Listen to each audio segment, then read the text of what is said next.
ಬಿಜೆಪಿಯವರು ನಮ್ಮ ಸರ್ಕಾರದವರನ್ನ ಅಸ್ಥಿರಗೊಳಿಸುವ ಪ್ರಯತ್ನವನ್ನ ಮುಂದುವರಿಸಲಿದ್ದಾರೆ. 50 ಶಾಸಕರಿಗೆ ತಲಾ 50 ಕೋಟಿ ಆಮಿಷ ಒಡ್ಡಿದ್ದಾರೆ ಅಂತ ಮುಖ್ಯಮಂತ್ರಿ ಸಿದ್ದರಾಮಯ್ಯ ಹೊಸ ಬಾಂಬ್ ಸಿಡಿಸಿದ್ದಾರೆ. ಬಿಜೆಪಿ ಎಂದು ನೇರವಾಗಿ ಅಧಿಕಾರಕ್ಕೆ ಬಂದಿಲ್ಲ. ಹಿಂದೆ 17 ಶಾಸಕರಿಗೆ ತಲಾ 25 ಕೋಟಿಯಿಂದ 30 ಕೋಟಿಯಷ್ಟು ಕೊಟ್ಟು ಖರೀದಿ ಮಾಡಿದ್ರು. ಈಗ 50 ಕೋಟಿ ರೂಪಾಯಿಗಳ ಆಮಿಷವನ್ನ ಒಡ್ಡಿದ್ದಾರೆ. ಈ ಹಣ ಎಲ್ಲಿಂದ ಬರುತ್ತೆ? ಬಿಜೆಪಿಯವರು ನೋಟು ಪ್ರಿಂಟ್ ಮಾಡಿದ್ರಾ ಅಂತ ಸಿದ್ದರಾಮಯ್ಯ ಪ್ರಶ್ನೆ ಮಾಡಿದ್ದಾರೆ. ಈ ಸಾರಿ ಹೇಗಾದರೂ ಮಾಡಿ ಸಿದ್ದರಾಮಯ್ಯ ಸರ್ಕಾರ ಕಿತ್ತಾಕಬೇಕು ಅಂತೇಳಿ 50,000 ರೂಪಾಯಿಗಳನ್ನ ಒಬ್ಬೊಬ್ಬ 50 ಕೋಟಿ ರೂಪಾಯಿಗಳನ್ನ ಒಬ್ಬೊಬ್ಬ MLAಗೆ ಆಫರ್ ಮಾಡೋದು. 50 ಕೋಟಿ 50 ಜನ MLAಗಳಿಗೆ 50 ಕೋಟಿ ಕೊಡ್ತೀವಿ ಅಂತಾರೆ. ಎಲ್ಲಿಂದ ಬರ್ತದೆ ಈ ದುಡ್ಡು? ಯಡಿಯೂರಪ್ಪ ಪ್ರಿಂಟ್ ಮಾಡಿದ್ದ, ಬಸವರಾಜ ಬೊಮ್ಮಾಯಿ ಪ್ರಿಂಟ್ ಮಾಡಿದ್ರ, ಅಶೋಕ ಪ್ರಿಂಟ್ ಮಾಡಿದ್ದ, ವಿಜಯೇಂದ್ರ ಪ್ರಿಂಟ್ ಮಾಡಿದ್ರ?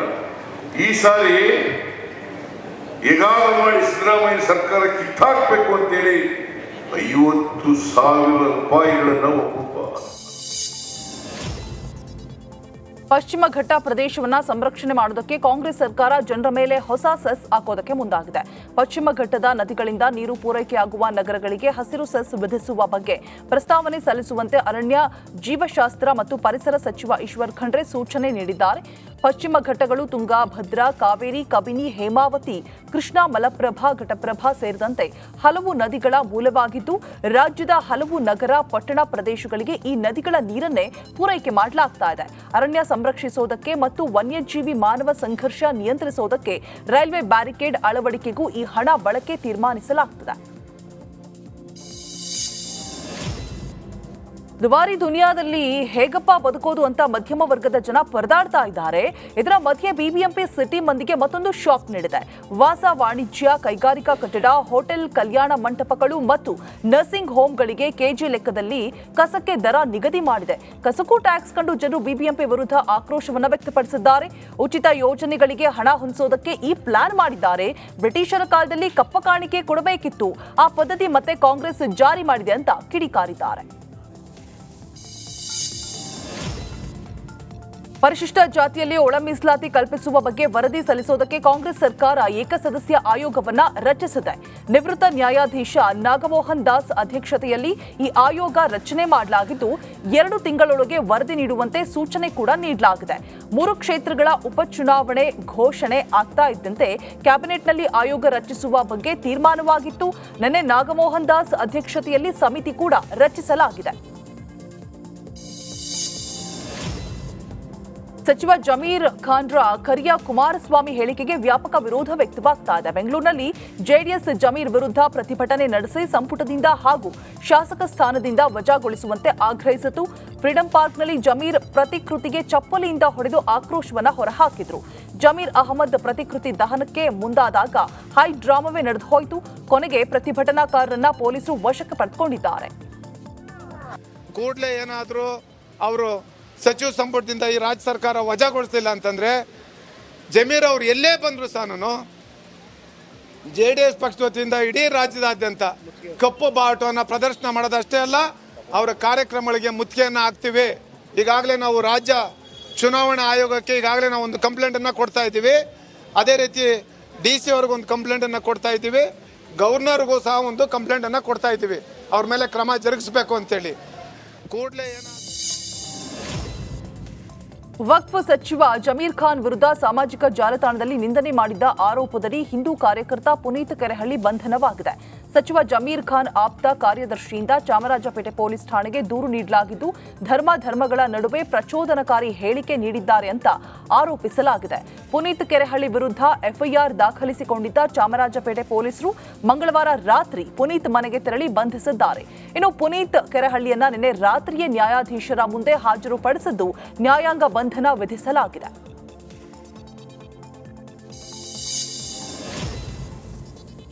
ಕರಿಯ ಕುಮಾರಸ್ವಾಮಿ ಎಂದಿದ್ದ ಸಚಿವ ಜಮೀರ್ ವಿರುದ್ಧ ಮಾಜಿ ಶಾಸಕ ಎಚ್.ಎಸ್. ಶಿವಶಂಕರ್ ಆಕ್ರೋಶ ವ್ಯಕ್ತಪಡಿಸಿದ್ದಾರೆ.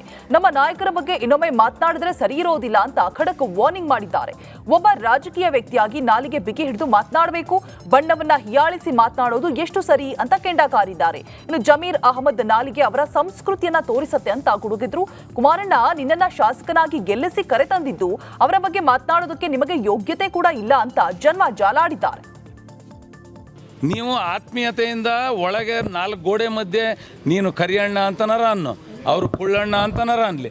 ಆದರೆ ಸಾರ್ವಜನಿಕವಾಗಿ ರಾಜಕೀಯ ಪಟುವಾಗಿ ನಾಲ್ಗೆಯನ್ನು ಹಿಡಿತದಲ್ಲಿಟ್ಕೊಂಡು ಯಾವ ರೀತಿ ಮಾತನಾಡಬೇಕು, ಒಬ್ಬ ಮಾಜಿ ಮುಖ್ಯಮಂತ್ರಿ, ದೇಶದ ಮಂತ್ರಿ ಆಗಿ ಸಹಜವಾಗಿ ರಸ್ತೆ ಮೇಲೆ ಕಟ್ಟೆ ಮೇಲೆ ಕೂತವರು ಮಾತನಾಡೋದಿಲ್ಲ. ಆ ರೀತಿ ಒಂದು ಬಣ್ಣವನ್ನು ಹೀಯಾಳಿಸಿ ಮಾತನಾಡ್ತಕ್ಕಂಥದ್ದು. ನಿಮ್ಮ ಮೈಯನ್ನು ಬಿಚ್ಚಿದ್ರೆ ನಿಮ್ದು ಎಲ್ಲೂ ಕರ್ರಗಿಲ್ಲೇ ಅಲ್ವಾ? ನಿಮ್ದು ಎಲ್ಲೂ ಕರ್ರಗಿಲ್ಲೇ ಅಲ್ವಾ? ಅವರವರ ಬಣ್ಣ ಅವರವ್ರಿಗೆ ದೊಡ್ಡದು. ನೀವು ಆತ್ಮೀಯತೆಯಿಂದ ಒಳಗೆ ತೇರದಾಳದಲ್ಲಿ ಭಾಷಣಕ್ಕೆ ಅಡ್ಡಿಪಡಿಸಿದವರ ವಿರುದ್ಧ ಶಾಸಕ ಯತ್ನಾಳ್ ಗುಡುಗಿದ್ದಾರೆ. ವಿಜಯಪುರದಲ್ಲಿ ಮಾತನಾಡಿದ ಶಾಸಕ ಯತ್ನಾಳ್, ತೇರದಾಳದಲ್ಲಿ ಕೆಲವರು ಜಿಗಿದಾಡಿದ್ರು, ನಾನು ಅಲ್ಲೇ ನಿಂತಿದ್ರೆ ಅವರನ್ನ ನಮ್ಮವರು ತಿರುವ್ಯಾಡಿ ಬಡಿತಿದ್ರು. ವೇದಿಕೆಯಲ್ಲಿದ್ದ ಪೂಜ್ಯರಿಗೆ ಅಪಮಾನವಾಗುತ್ತೆ ಅಂತ ವೇದಿಕೆಯಿಂದ ಇಳಿದು ಬಂದೆ. 3000 ಮಠದ ಶ್ರೀಗಳು ಸೇರಿ ದೊಡ್ಡ ದೊಡ್ಡ ಶ್ರೀಗಳು ವೇದಿಕೆಯಲ್ಲಿ ಇದ್ರು. ಅವರ ಮುಂದೆ ಚಿಲ್ಲರೆಗಳಿಗೆ ಉತ್ತರ ಕೊಡೋದು ಬೇಡ ಅಂತ ಸುಮ್ಮನಾದೆ ಅಂತ ಕೌಂಟರ್ ಕೊಟ್ಟಿದ್ದಾರೆ. ಮಂದಿ ಜಿಗಿದಾಡಿದ್ರು. ನಾ ಹೇಳ್ದೆ, ಅಲ್ಲಿ ದೊಡ್ಡ ದೊಡ್ಡ ಪೂಜ್ಯರು ಕೂತಿದ್ರು. ಅವ್ರ ಮುಂದೆ ಅವ್ರಿಗೆ ಅಪಮಾನ ಆಗ್ಬಾರ್ದು ಅಂತ ತಳಿದ್ರು. 3000 ಮಠ ಸ್ವಾಮಿ ದೊಡ್ಡ ದೊಡ್ಡ ಪೂಜ್ಯರು ಬಂದಾಗ ನಾವು ಅಂತ ಚಿಲ್ಲರಿ ಜಗಳ ಮಾಡಿ ನಾ ಅಲ್ಲೇ ನಿಂತು ಬಿಟ್ಟಿದ್ದೆ ಅಂದ್ರೆ ನಾವು ಅವ್ರು ಹಾಕಿ ತಿರುವಾಗಿ ನಿಲ್ತಿದ್ರು. ಅಂದ್ರೆ ಗುರುಗಳಿಗೆಲ್ಲ ವೇದಿಕೆ ಗುರುಗಳು ಅದಾರ ನಾ ತಳೆದ ಗೌರವಯುತವಾಗಿ ಇಳಿದೋಗಿನೇ ಹೊರತು ಊರಿಗೆಲ್ಲ ಅಂಜು ಮಗನ ಯಡಿಯೂರಪ್ಪರಿಗೆ ಅಂಜಲ್ಲಪ್ಪ, ಸಿದ್ದರಾಮಯ್ಯಗೆ ಅಂಜಲ್ಲ. ನಮ್ಮ ಪ್ರಧಾನಮಂತ್ರಿಗಳು ತಪ್ಪು ಮಾಡಿದಾಗ ಅವ್ರಿಗೆ ಮಾತಾಡಿದೀನಿ. ಮಂದಿ ಕೋಲಾರ ಜಿಲ್ಲೆ ಮಾಲೂರು ತಾಲೂಕು ಹುಳದೇನಹಳ್ಳಿ ಗ್ರಾಮದ ಕೆರೆಯಲ್ಲಿ ಅಕ್ರಮ ಮಣ್ಣು ಸಾಗಾಟದ ವೇಳೆ ಪರ ವಿರೋಧ 2 ಗುಂಪುಗಳ ನಡುವೆ ಮಾತಿನ ಚಕಮಕಿ ನಡೆದಿದೆ. ಹುಳದೇನಹಳ್ಳಿ ಗ್ರಾಮದ ವೆಂಕಟಾಚಲಪತಿ ಹಾಗೂ ಮುರಳಿ ಎಂಬುವವರ ನಡುವೆ ಮರಳು ಸಾಗಾಟ ವಿಚಾರಕ್ಕೆ ಗಲಾಟೆ ನಡೆದಿದ್ದು, ಹಗಲಲ್ಲೇ ಮಣ್ಣು ಲೂಟಿ ಮಾಡ್ತಾ ಇದ್ರು ಕೂಡ ಅಧಿಕಾರಿಗಳು ಮಾತ್ರ ಕ್ಯಾರೆ ಅಂತ ಇಲ್ಲ ಅಂತ ಗ್ರಾಮಸ್ಥರು ಆಕ್ರೋಶವನ್ನು ವ್ಯಕ್ತಪಡಿಸಿದ್ದಾರೆ.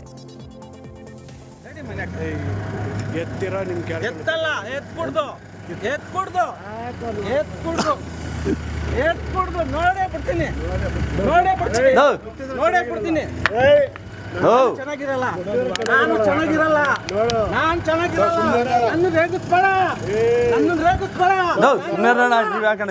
ನಾನು ಅವನಲ್ಲ, ನನ್ನ ರೇಗಿಸ್ಬೇಡ ಅಣ್ಣ. ಮರ್ಯಾದೆ ದೊಡ್ಡವ್ರು, ನಾನು ಮರ್ಯಾದೆ ಕೊಡ್ತಾ ಇದ್ದೀನಿ, ಅಣ್ಣೊಂದು ಮರ್ಯಾದೆ ಕೊಡ್ತಾ ಇದ್ದೀನಿ. ನಿನ್ ಕೈಲಿ ಏನಾಗಲ್ಲ, ನಾನು ದೊಡ್ಡವನು ಮರ್ಯಾದೆ ಕೊಡ್ತಾ ಇದ್ದೀನಿ, ನಮ್ಮ ಅಣ್ಣೊಂದು ಮರ್ಯಾದೆ.